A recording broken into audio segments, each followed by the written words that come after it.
TMC में दो फाड़ होने के बाद अभिषेक बनर्जी ने टीएमसी के बागियों को खुली चुनौती दी है। अभिषेक बनर्जी ने कहा कि अगर बागी वापस लौटते हैं तो मैं इस्तीफा देने के लिए तैयार हूं। अभिषेक बनर्जी ने यहां तक कहा कि अगर बागी वापस आ गए तो मैं 24 घंटे भी नहीं लूंगा, 1 घंटे में इस्तीफा दे दूंगा। हालांकि ऐसा नहीं होगा क्योंकि उनकी डील बीजेपी से हो गई है। टीएमसी सांसद और ममता बनर्जी के भतीजे अभिषेक बनर्जी ने दफ्तर पर शुभेंदु सरकार का बुलडोजर चला है। साउथ 24 परगना स्थित अभिषेक के 5 मंजिला दफ्तर पर प्रशासन ने पीला पंजा चलाकर ध्वस्त किया। नगर निगम ने अभिषेक को 2 बार नोटिस जारी कर बिल्डिंग से जुड़े दस्तावेज और कई चीजों पर स्पष्टीकरण मांगा। नियम में एक बार पेश होने को भी कहा, लेकिन अभिषेक ने एक भी नोटिस का जवाब नहीं दिया और ना ही पेश हुए, जिसके बाद प्रशासन ने कड़ी कार्रवाई करते हुए उनके दफ्तर को ध्वस्त कर दिया। केंद्रीय गृह मंत्री अमित शाह पश्चिम बंगाल के 3 दिवसीय दौरे पर हैं। इस दौरान शाह सिलीगुड़ी में बीएसएफ के बॉर्डर आउटपोस्ट पर पहुंचे, जहां उन्होंने बांग्लादेश बॉर्डर पर हो रही फेंसिंग के कार्यों की जानकारी ली। साथ ही अमित शाह ने 77 करोड़ के विकास कार्यों का उद्घाटन भी किया। गृह मंत्री के साथ बंगाल के मुख्यमंत्री शुभेंदु अधिकारी भी मौजूद रहे। संसद के मानसून सत्र से पहले केंद्रीय संसदीय कार्य मंत्री किरेन रिजिजू ने एनसीपीआई को सर्वदलीय बैठक के लिए न्योता भेजा है। सरकार ने सुदीप बंदोपाध्याय समेत सभी 20 सांसदों को रविवार को होने वाली सर्वदलीय बैठक के लिए बुलाया है। टीएमसी के 20 बागी सांसदों ने national citizen party of India join की है। 20 जुलाई को सदन का मानसून सत्र शुरू हो रहा है। राम मंदिर में चढ़ावा चोरी को लेकर उद्धव ठाकरे ने बीजेपी पर जबरदस्त हमला बोला। उद्धव ने कहा कि बीजेपी ने राम के नाम पर सत्ता भोगी, लेकिन अब उनके शरीर में राम की जगह शैतान घुस आया है। मोहन भागवत जी बताएं कि क्या वो यही हिंदू राष्ट्र चाहते हैं जहां मंदिरों की तिजोरी लूटी जा रही है। उद्धव ने कहा कि सत्ता में आने पर बीजेपी ने हिंदुत्व छोड़ दिया। हमने बीजेपी मुक्त राम चाहिए। इनके पाप के लिए हिंदू कभी माफ नहीं करेंगे। ये सिर्फ चढ़ावे की चोरी नहीं बल्कि करोड़ों राम भक्तों की आस्था की चोरी है। राम मंदिर में चढ़ावा चोरी के खिलाफ उद्धव ठाकरे का राम रक्षा आंदोलन चल रहा है। इसी कड़ी में नागपुर में राम रक्षा महाआरती का आयोजन किया गया। इसमें उद्धव ठाकरे भी शामिल हुए। नागपुर आरएसएस का गढ़ है और यहां उद्धव ठाकरे ने प्रोटेस्ट किया। चढ़ावा चोरी के बाद उद्धव ठाकरे ने राम रक्षा आंदोलन की शुरुआत दादर के हनुमान मंदिर में हनुमान चालीसा और राम रक्षा पाठ करके शुरू की। इस प्रोटेस्ट के जरिए वो पूरे महाराष्ट्र में बीजेपी को घेरने की कोशिश कर रहे हैं। महाराष्ट्र में सियासी पारा हाई हो गया। एक तरफ उद्धव ठाकरे राम रक्षा पाठ कर रहे हैं तो दूसरे जवाब में बीजेपी ने अमरावती में सुंदरकांड का पाठ किया। सुंदरकांड का पाठ पूर्व सांसद नवनीत राणा द्वारा करवाया गया। इस दौरान भगवान श्री राम से उद्धव ठाकरे को सद्बुद्धि देने की प्रार्थना की गई। बीजेपी का कहना है कि उद्धव हिंदुत्व और शिवसेना प्रमुख बाला साहब ठाकरे के विचारों से दूर हो गए हैं। सुंदरकांड पाठ में बीजेपी विधायक प्रवीण पोटे पाटिल, राज्यसभा सांसद अनिल बोर्डे समेत बड़ी संख्या में बीजेपी कार्यकर्ता शामिल हुए। सोनम वांगचुक को जंतर मंतर से जबरन हटाए जाने के खिलाफ देश भर में गुस्सा है। मुंबई में बीएमसी दफ्तर के बाहर छात्र संगठन एआईएसएफ ने जोरदार विरोध प्रदर्शन किया। प्रदर्शनकारियों ने केंद्र सरकार के खिलाफ जमकर नारेबाजी की और पेपर लीक मामले को लेकर शिक्षा मंत्री धर्मेंद्र प्रधान के इस्तीफे की मांग को दोहराया।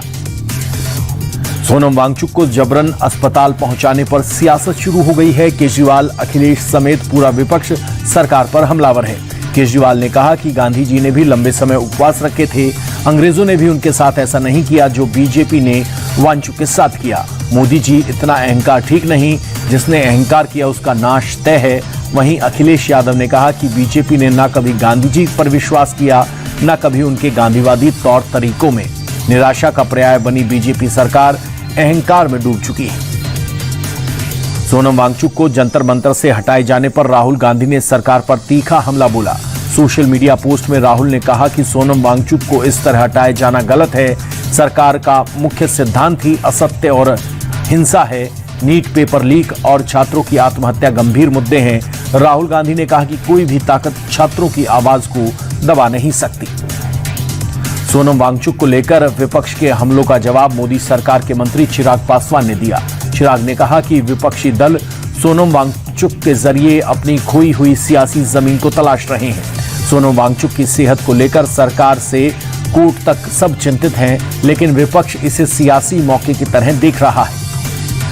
दिल्ली पुलिस के नए कमिश्नर फुल एक्शन में हैं। पदभार संभालने के अगले ही दिन उन्होंने पुलिस के आला अधिकारियों के साथ मीटिंग की। पुलिस कमिश्नर ने साफ शब्दों में कहा कि दिल्ली पुलिस का करप्शन फ्री रहना बहुत जरूरी है। अगर किसी के खिलाफ करप्शन की शिकायत मिली तो सख्त कार्रवाई होगी। दिल्ली पुलिस पर लोगों का भरोसा बना रहना जरूरी है। दिल्ली में ट्रैफिक पुलिस को एक्टिव होकर काम करने और दिल्ली के ट्रैफिक व्यवस्था में सुधार लाने के लिए भी निर्देश दिए गए हैं। 2024 के लिए 72वें नेशनल फिल्म अवार्ड्स का ऐलान कर दिया गया है। फिल्म आर्टिकल 370 को बेस्ट फीचर फिल्म का पुरस्कार मिला। वहीं फिल्म श्रीकांत को सर्वश्रेष्ठ हिंदी फिल्म का पुरस्कार मिला। आर्टिकल 370 के लिए यामी गौतम को बेस्ट एक्ट्रेस का अवार्ड दिया गया।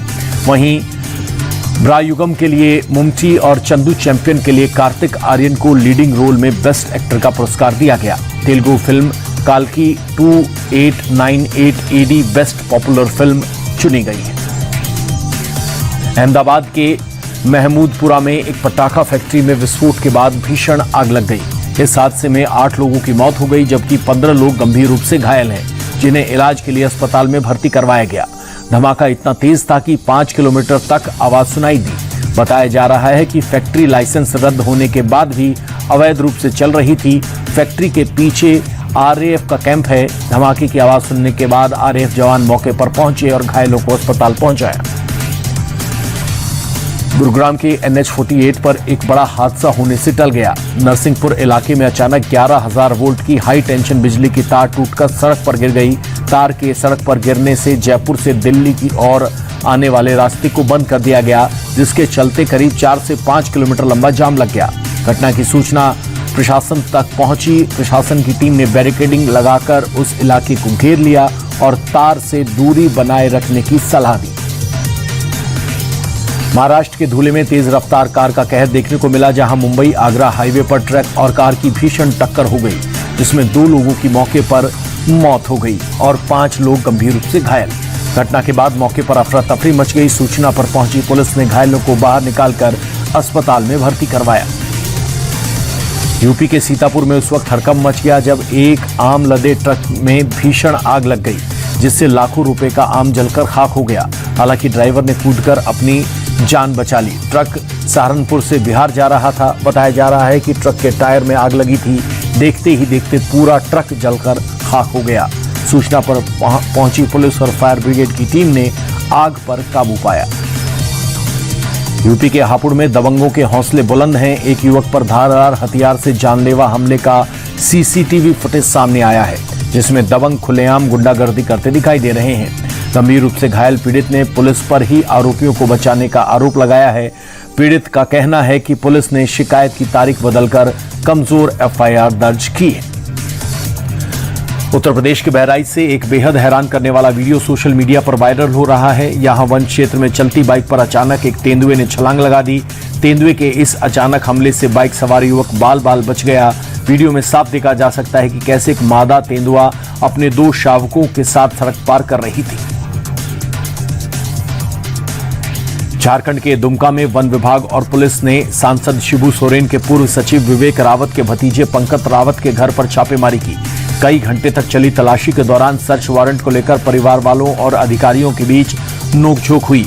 अधिकारियों ने स्पष्ट किया कि तलाशी की कार्रवाई पंकज रावत की मौजूदगी में की जा रही है।